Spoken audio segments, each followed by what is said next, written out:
음악 좀 듣다 보면 부모님께서 꼭 하시는 말씀이 있죠. 음악이 밥 먹여주냐? 하지만 시간은 흘러 어른이 된 2021년 쏟아지는 뉴스와 서비스의 바다에서 손쉽게 음악을 듣다 보니 자연히 이런 생각이 들더군요. 음악이 밥 먹여줄 수 있겠는데? 세상 모든 일에 귀를 쫑긋 세운 여자. 24/7 음악만 생각하는 남자가 만나 든든하고 영양 가득하면서 절대 어렵지 않은 음악 상식과 정보 이야기를 차려드립니다. 음악이 밥 먹여준다. 음밥입니다.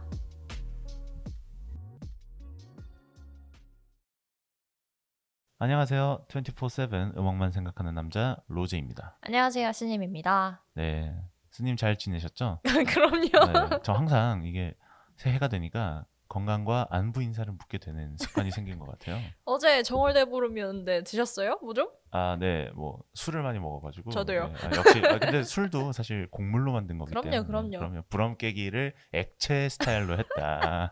이런 식으로. 오케이. 네, 뭐 여기까지 각설하고요. 네. 정월 대보름이 떠오른 만큼 또 빅히트 엔터테인먼트, 한국 최고의 연예 기획사를 꿈꾸는 이 회사가 네. 굉장한 뉴스를 또 가지고 왔죠. 아, 그럼요. 오늘은 이 이슈에 대해서 한번 다뤄보는 시간을 가져보도록 하겠습니다. 와.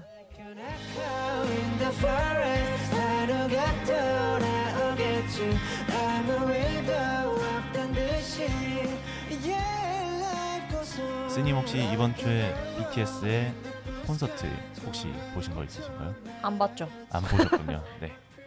이번 주 초에 방탄소년단이 MTV 언플러그드라는 공연을 했습니다.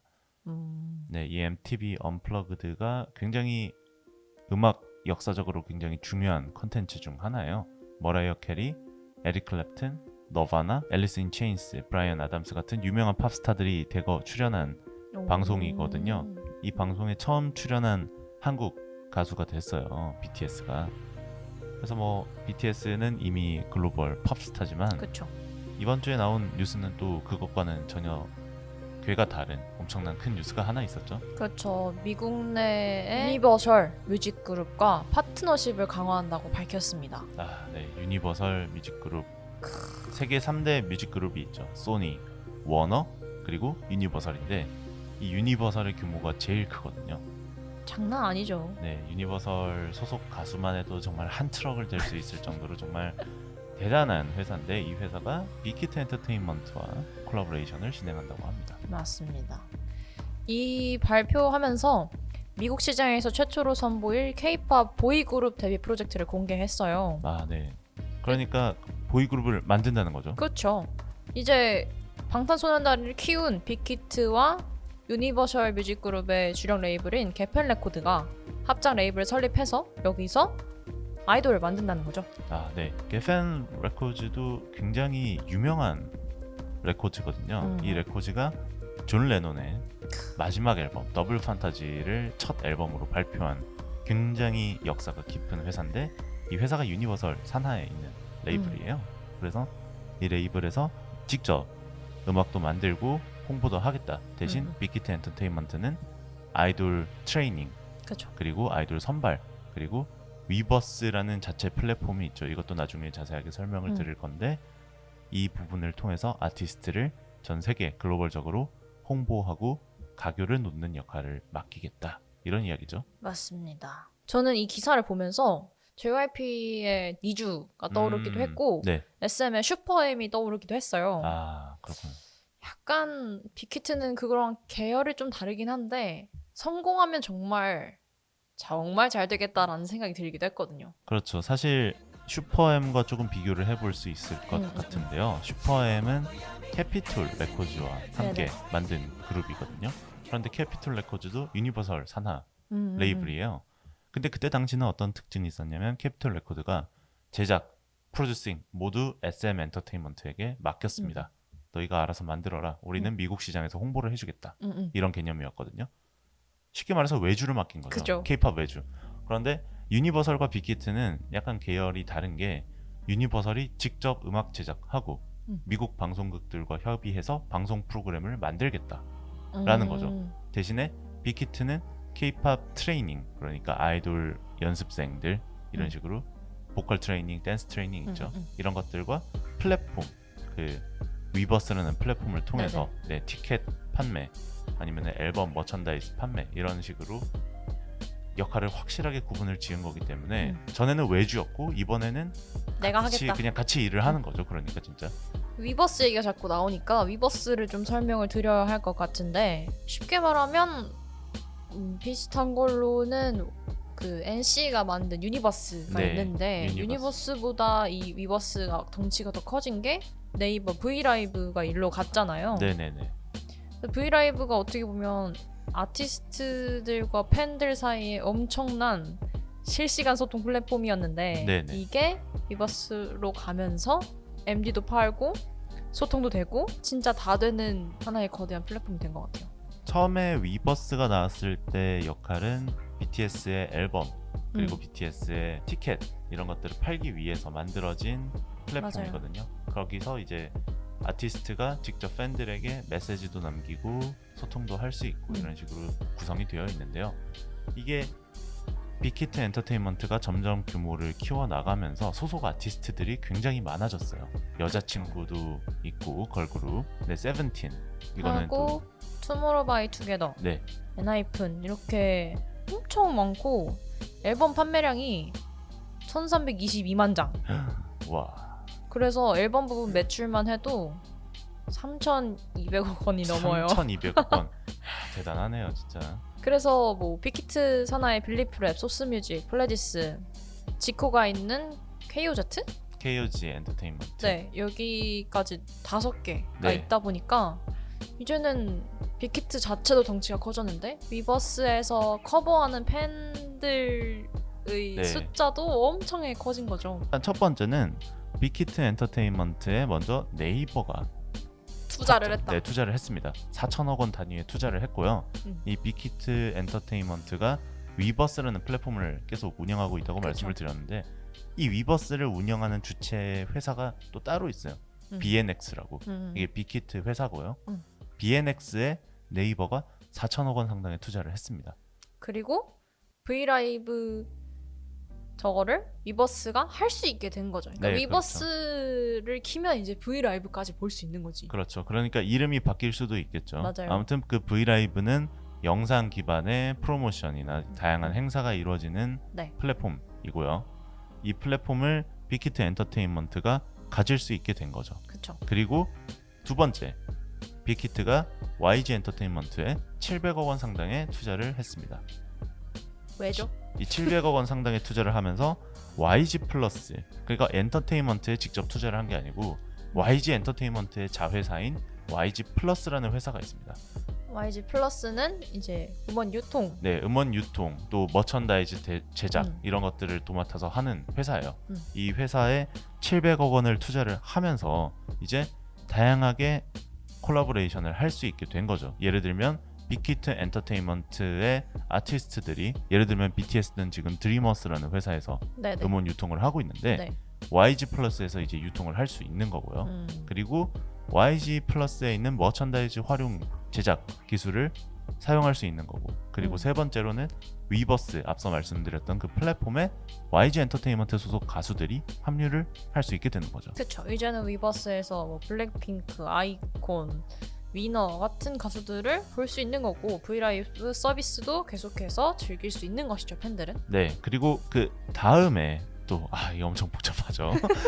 빅히트 엔터테인먼트가 이제 또 YG와 이렇게 관계를 맺은 다음에 이제 유니버설 뮤직, 앞서 말씀드렸던 유니버설 뮤직과 함께 또 공동 투자를 했습니다. 이 공동 투자를 통해서 합작 법인을 만들고 스트리밍 서비스를 이제 베뉴 라이브라고 해가지고 스트리밍 콘서트 플랫폼이죠. 그러니까 요즘 코로나라서 대면 콘서트가 안 되니까 맞아요. 온라인 콘서트가 많잖아요. 이 온라인 콘서트 송출 플랫폼인 베뉴 라이브, 이것을 좀 더 확장하겠다, 이렇게 또 이야기를 밝혔습니다. 유니콘이라고 NC에서 이번에 비대면 콘서트 진행했던 거 있잖아요. 네, 그렇죠. 그걸 보신 분들은 알 수도 있겠지만 뭐 AR, VR 등등의 첨단 기술을 활용해서 각 아티스트별로 이제 콘텐츠별 특성이 나타나도록 콘서트를 꾸민다는 것이죠. 네, 맞습니다. 그래서 정리를 해보자면 이 정도인 것 같은데 네.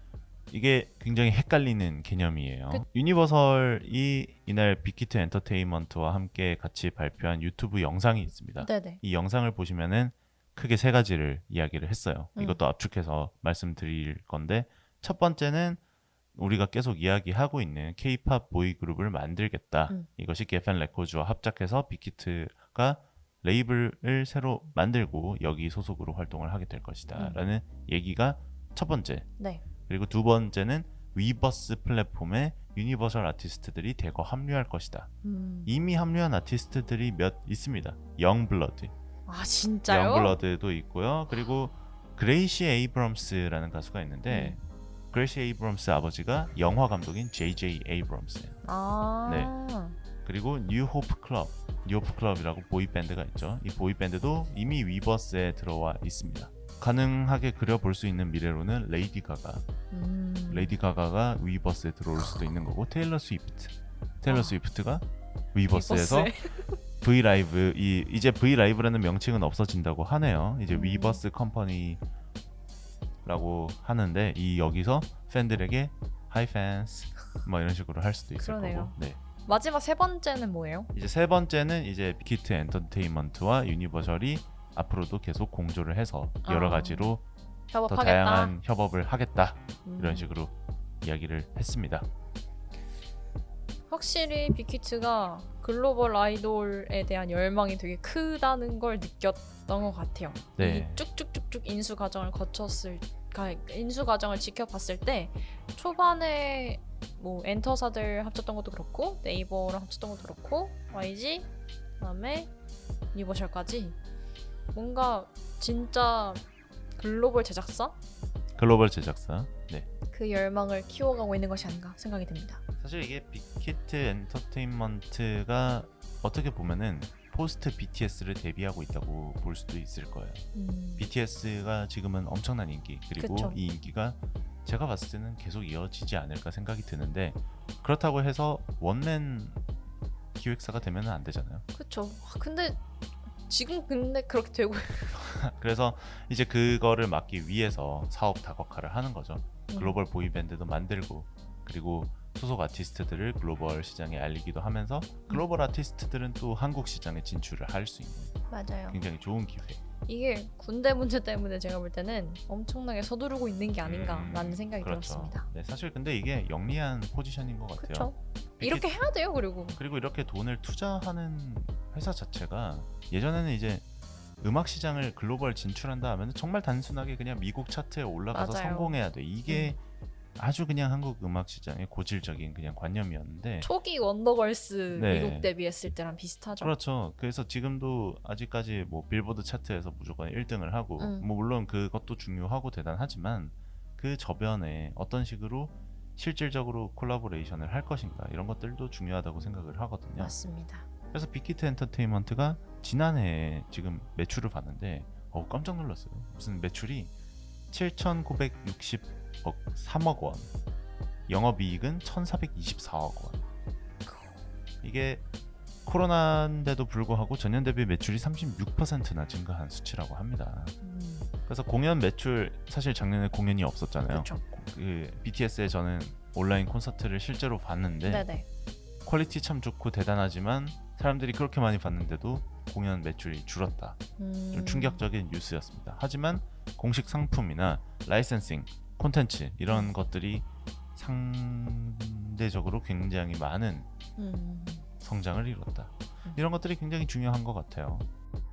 네, 그래서 앞으로 이제 빅히트 엔터테인먼트가 어떤 모습을 그려나갈지는 조금 더 지켜봐야 되겠지만, 아무튼 글로벌 시장에 K-팝이 이제는, 예전에는 이제 외주 같은 느낌이었는데 정말 맞아요.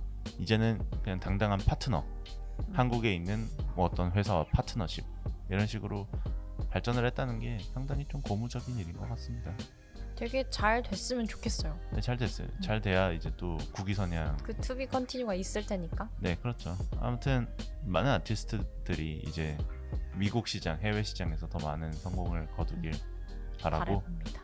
유니버설 뮤직 그룹이 미국 시장을 겨냥하고 있지만 사실 미국 말고도 다른 다양한 시장들이 많잖아요. 그렇죠. 아시아 시장도 있을 것이고, 그래서 그런 부분에서도 여러 가지로 신경을 많이 쓰면 앞으로 정말 9시 뉴스에서 K-팝 뉴스를 더 많이 보게 되지 않을까 그런 생각을 하고 있습니다. 네. 그렇습니다. 근데 너무 커지는 것 같아서 좀 약간 그런 것도 있네요. 배 아파요? 아, 네, 항상 뭐 아니 배 아픈 건 아니고 너무 한쪽에 이제 힘의 균형이 쏠린다는 느낌도 있어서 네. 맞아요. 엔터사 처음에 플레디스 인수합병했을 때도 좀 논란이 있었죠. 너무 네. 한쪽으로 몰리는 거를 쉽게 통과시켜 준 거 아니냐. 거침없이 새를 불려 나가는 거죠. 사실 뭐 좋은 현상이라고 볼 수도 있겠지만 독과점 좀 네. 우려되기도 하죠. 네, 여러 가지로 우려되는 부분도 있습니다. 아무튼 그건 해결해야 될 문제고. 그럼요.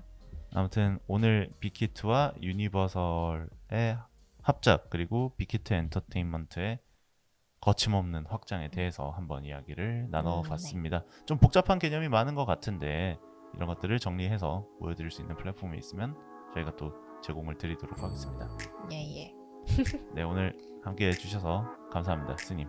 아유, 감사합니다. 네, 다음 시간에 또 만나요. 안녕. 안녕.